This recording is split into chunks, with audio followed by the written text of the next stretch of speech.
Welcome. This podcast is an exploration into being human and what's possible when there's less attention on the noise in our heads.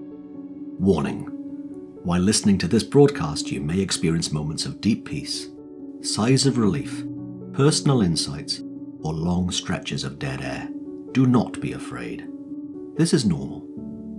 Under the Noise with Wyn Morgan and Kate Roberts. Welcome to Under the Noise. I am Kate Roberts, and I'm here with my co-host, Wyn Morgan. How are you, Wyn? I'm well, thanks. How are you? Good. And today we're here with Nina Lockwood. Hi, Nina. Hi. Nice to be here. Yeah.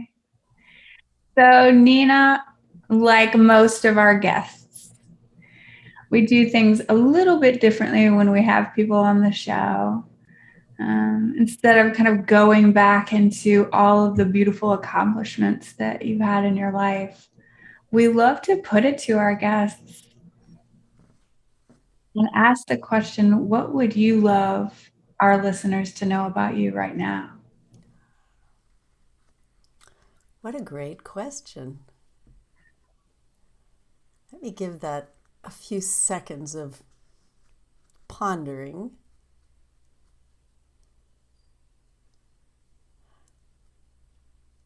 What would I like the listeners to know about me?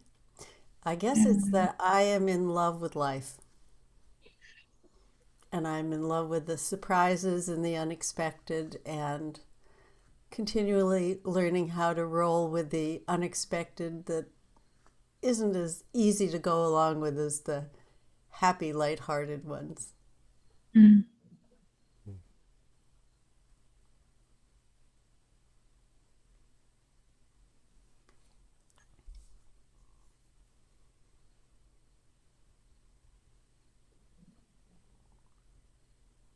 I love that. And before we started recording, we were talking about different topics that might be really present or really fun to talk about. And we talked about two, but ended up deciding on one that seemed to be kind of fun for the three of us. And Nina, why don't you tell the audience what was your idea to chat about today? Something that I've been talking to a lot of people about lately is about living a more meaningful life, and how often we get distracted from living from what really matters to us by life and all the things in life that pull us in one direction or another. And we often forget what's important because we have to get things done, and people have expectations of who we are. And yet that leaves so many of us with that sense of something is missing here. So the exploration of what is really important for any individual, and it's always something a little different, to me is a really delicious, deep exploration. Mm.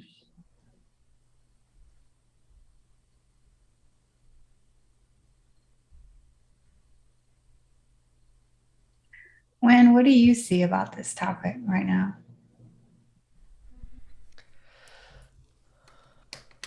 When I noticed where my head went to in listening to you, Nina, just now, is how often I spend time doing the things that don't matter and do not have meaning to me.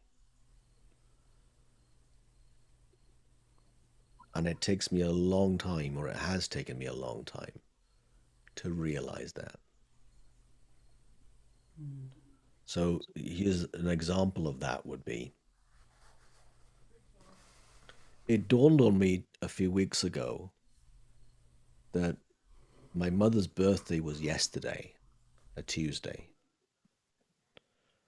And having my own business, I could be available to go visit her to make a surprise visit on the Monday, stay till Tuesday morning, and the one thing I couldn't change was I needed to leave in early afternoon because of a standing commitment I have at my time at 5 p.m.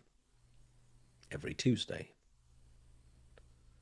And it would just one of those things that was obvious to me that was more meaningful than me filling my diary, my calendar, my schedule full of stuff that I thought would be good for Win or good for Win's business. And it was one of those obvious realizations.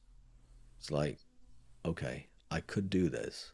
I might actually tell her that it's in the offing, that don't be surprised, ma'am, if I can come and see you.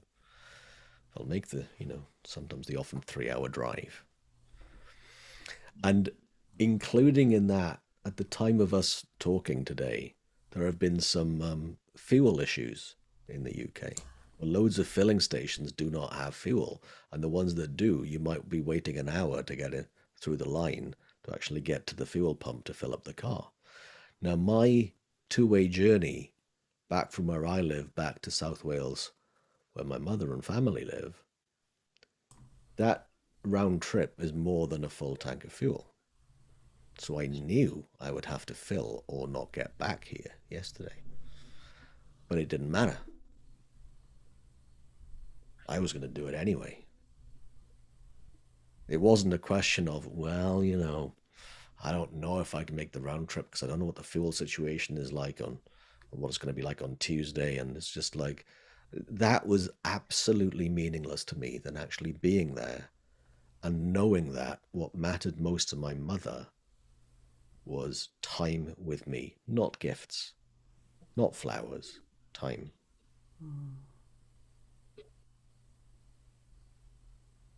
And I'd love more of those moments of me remembering the things that really matter, because I'm pretty sure there's a lot of meaningless fluff that I have in my head about my life, and then I actually do a lot of meaningless fluff compared to the things that would really matter.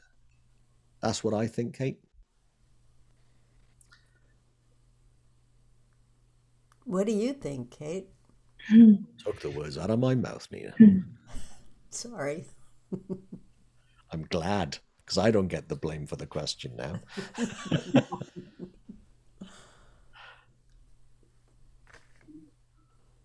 I feel like in the past,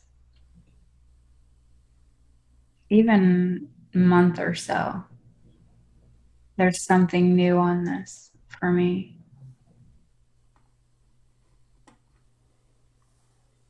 I've spent a lot of time in the noise of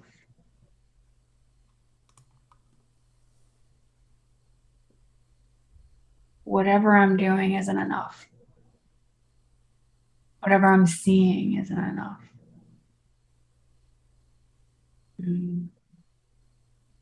Whatever I'm contributing isn't enough. It didn't matter what it was. So I think it's just stuff that I've picked up along the way in my life that only within the past year or so has become, I didn't see it. I didn't see how it was this consistent noise in the background. And, only within the last year or so did it get so loud and obvious that I started to really see it. And so lately I've been sitting in a question of whether or not value and meaning is more of a place to come from rather than something that is already kind of in the form. It's something that I'm doing or saying or contributing or checking off my list, or because I'm seeing deeper each day how little value is in the noise.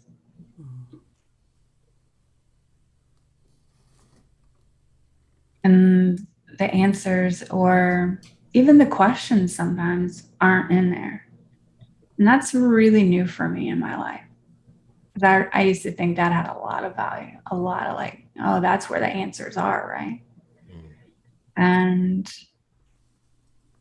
I'm kind of sitting in a question lately about whether or not value and meaning and enoughness is more of a place to come from and then see what shows up in my action in that. And I don't know. It's pretty new for me, but yeah, I think that's what I'm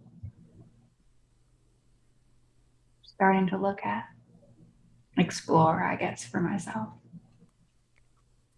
And have you noticed any practical ways yet that that's been playing out? Your come from?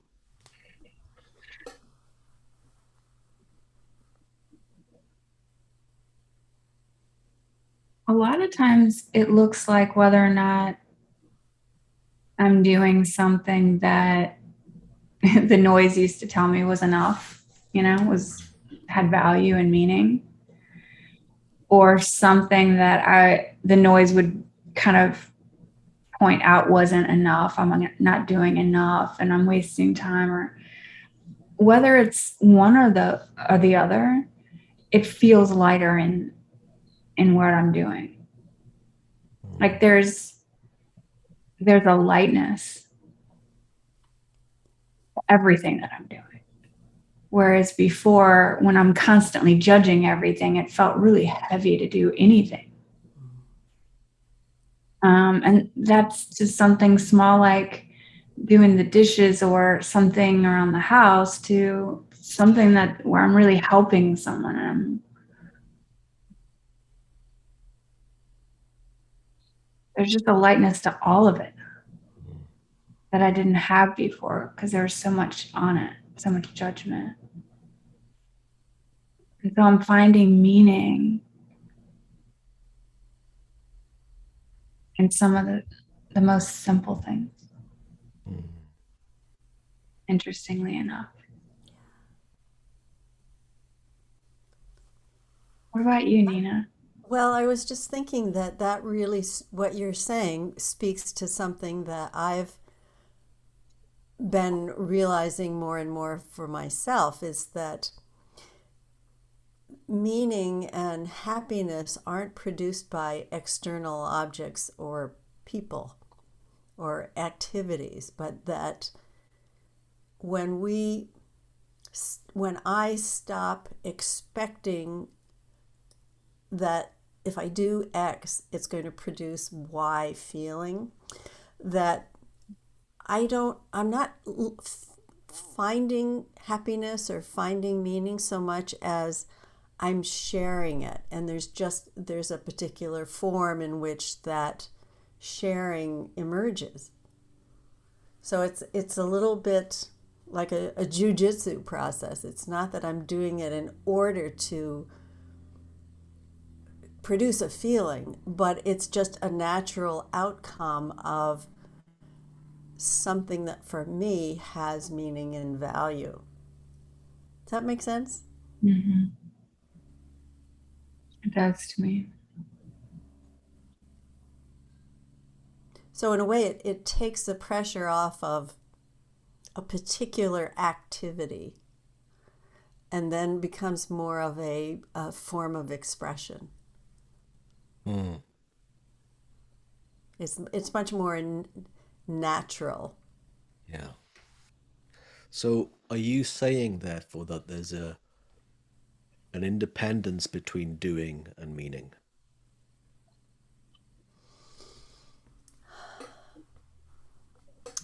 Well, I don't know if I would use the word independence, but I think that, talking about coming from beneath the noise of doing, there is a natural expression of happiness, and it doesn't, how Kate, you were saying doing the dishes, you can be totally happy doing the dishes, or you can be miserable doing the dishes. So it all depends on where you're operating from, you know. It's not I have, if I do the dishes I'll be happy or I won't be happy. Yeah. It's more of letting that expression of natural happiness and love come through whatever form feels the most yummy. Mm.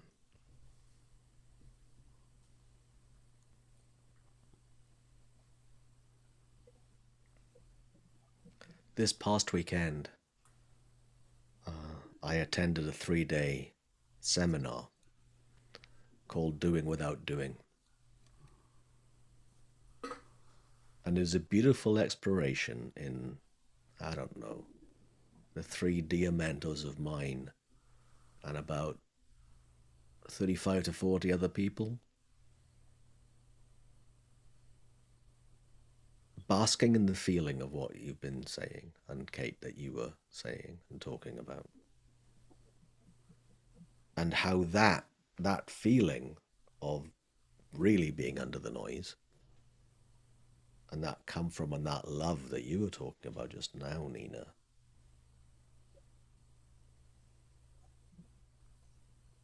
being not only a good place with good feelings, but supplying the answers, as Kate mentioned. And on the final day of that seminar, I just noticed that that's the source of all the answers in the form of the doing. And also, that's the only thing, that feeling is the only thing I've ever really wanted, and that's where all the meaning ever was. And I've so often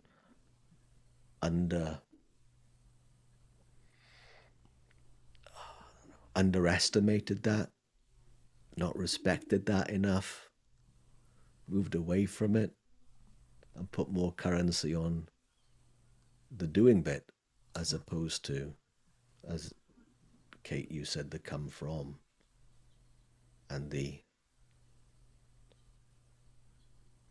how meaningful that is. Going back, Nina, to what you were saying.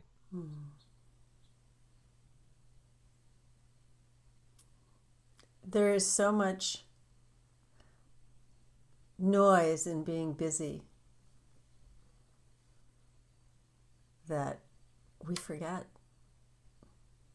that source that we all have within us, that deeper source of meaning.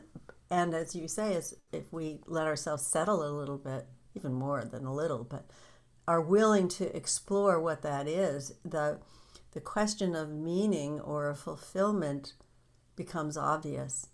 You know, you can get fulfilled by making a cup of tea, because you see the beauty of it. You see the incredible, just a teacup, the beauty of a teacup, and the lines and the symmetry and the beauty of, and the generosity of having a cup of tea and having tea available and hot water and all of the things that we take for granted all the time. You know, oh, I need a caffeine hit. You know, but then when you stop, and the savoring,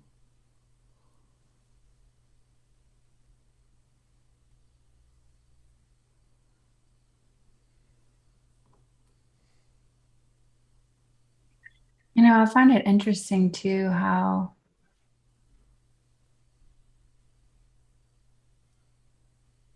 often we can see that meaning is also part of some people's noise.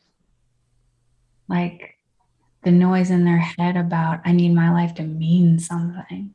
And that's this kind of insecurity or kind of motivator to do certain things, is because they need their life to mean something, which means they don't feel like it already does. And so sometimes meaning can get caught up in that noise and mean something that takes people to kind of outside in about meaning. Yeah. Which is, I mean, we can make everything outside in, I guess. But even meaning can get turned into something that people have to do and need to accomplish things. And and sometimes purpose. that is part of it, right? But it's again, I think, as you're pointing, is back to, where does that impulse come from? Is it coming from a need to accomplish things or acquire stuff or a reputation or whatever the criteria is? Or is it a natural unfolding of something that wants to be expressed, wants to be shared, wants to be revealed?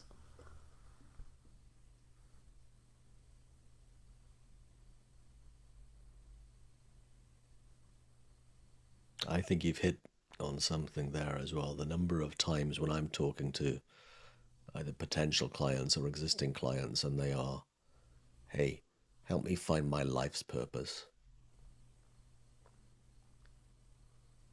It's under the innocent misunderstanding that when they find it, life will have meaning.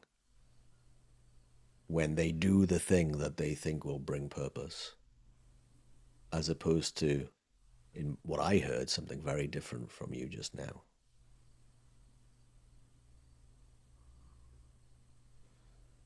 It's revealed, and it's not about me.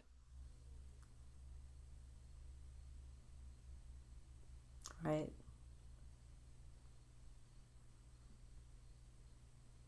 And how great is that? It takes so much of the struggle out of it. It's so much more organic. Even if you go through a process of what is meaningful to me, it's again, it's another reveal.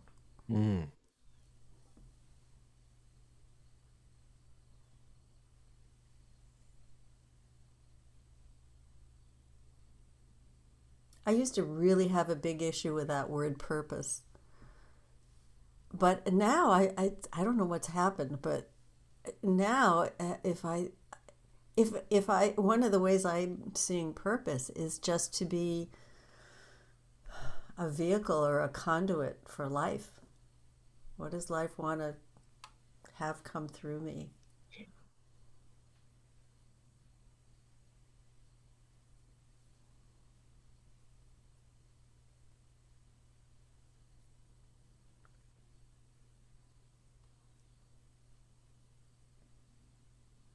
I love how in all these conversations that we have on this show, so often it comes back to how little there is for us to do. Can you say more about that? Yeah. So on the show, we'll talk about different topics with different people. And so very often they always end up at the same place. That's so much more simple than we think, and with so much less for us to do than we think.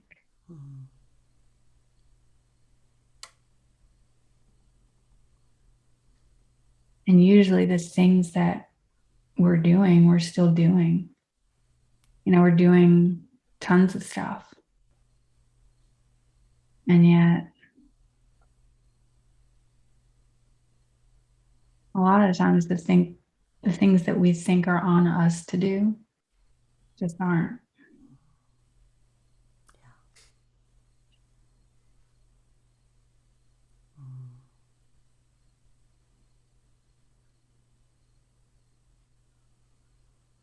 Or, in my experience, I found if it is on me to do something, it sounds like a line from a rock song from the 60s. It's not heavy. It's just It's just a doing.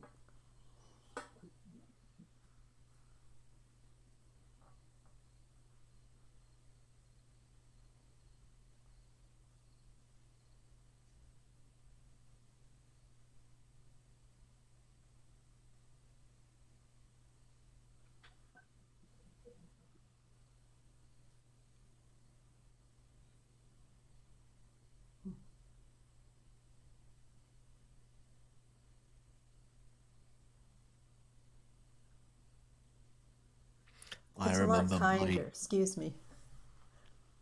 It's just a lot kinder to ourselves. And the energy that we put out when we realize that there's a different way of doing and being, that energy is palpable to other people. And that makes them more at ease too. So I'm sorry, Wynn, what were you going to say? I remember my ego, that I didn't think I even had a big ego, and then I realized it was a lot bigger than I thought. I remember my ego having a huge struggle with that idea. The notion that the part of me that I thought mattered, that I thought was in charge, that I thought was driving the bus, was the noise, not the source of things being done, not the genius. It was the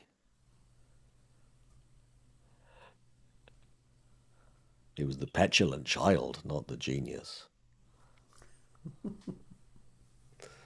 And then my petulant child, egoic petulant child, of course, became very petulant at that. And eventually, over time, having seen a bit more wisdom and how nice it was for all of me to enjoy having less of things on me, and then to let more of life having its way with me. That doesn't mean stay in bed all day. It actually means more play that way. That I had no idea was possible. I thought the opposite was true.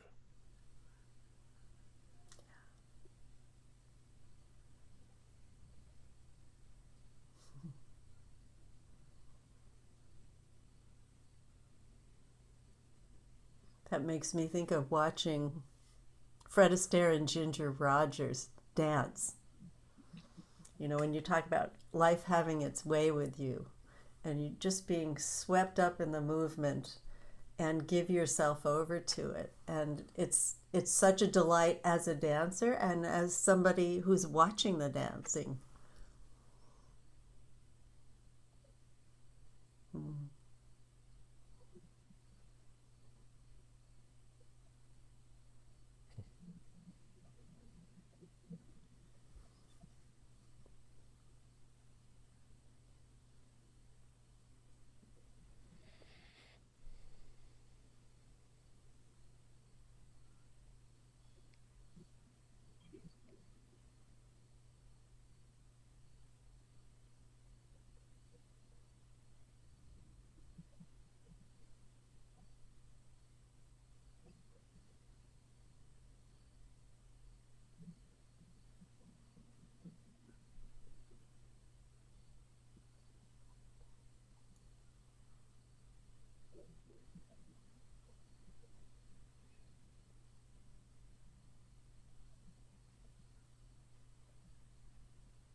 You know, the other thing that occurs to me about this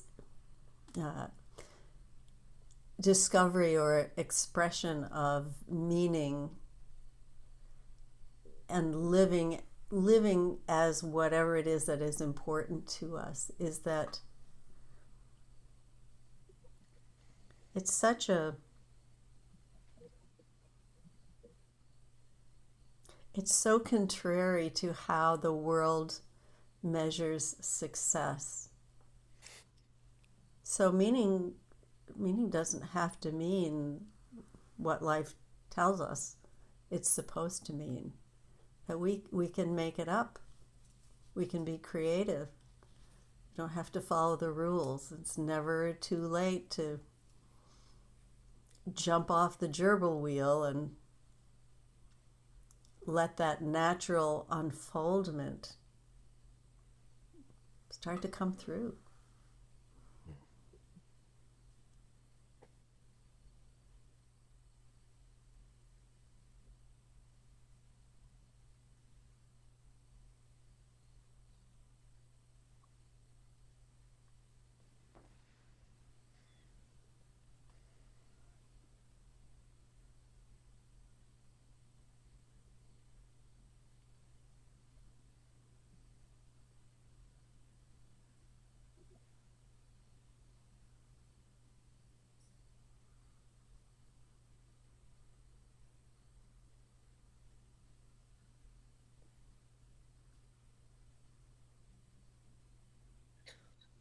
What would you like to leave the person listening now with?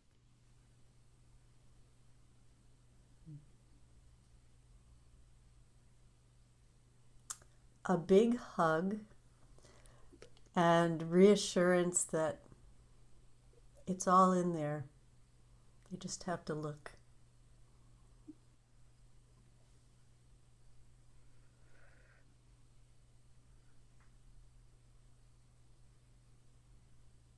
Beautiful.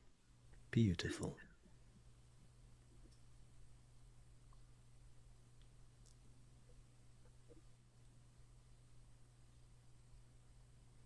Thank you, Nina. Well, thank you. My pleasure. I'm always struck that every time, Nina, you and I chat, whether it's formal, informal, in person or virtual, it's always this wonderful meandering of not knowing where the conversation will go, not needing to, because it always is a wonderful journey. I second that. And I'm glad that Kate and I had a little time to spend together today. Thanks, Nina. You too. So thank you. You've been listening to this week's Under the Noise with me, Win Morgan, and Kate Roberts, and our dear guest this week, Nina Lockwood. Nina's contact details are below and wherever you find the information for this podcast. And as well, if you've got any questions for Kate or myself, or topics that you'd like us to cover in future episodes, then please get in touch. And we'd love to hear from you in whatever you think and whatever would be helpful for you. Thanks again for listening, and we'll speak to you again soon. Thanks for joining us. We'd love for you to subscribe, rate, and review. If you have a topic or question that you'd like us to chat about, email Win or Kate at win@winning.co.uk and Kate at katerobertscoaching.com. Until then, enjoy what's possible under the noise.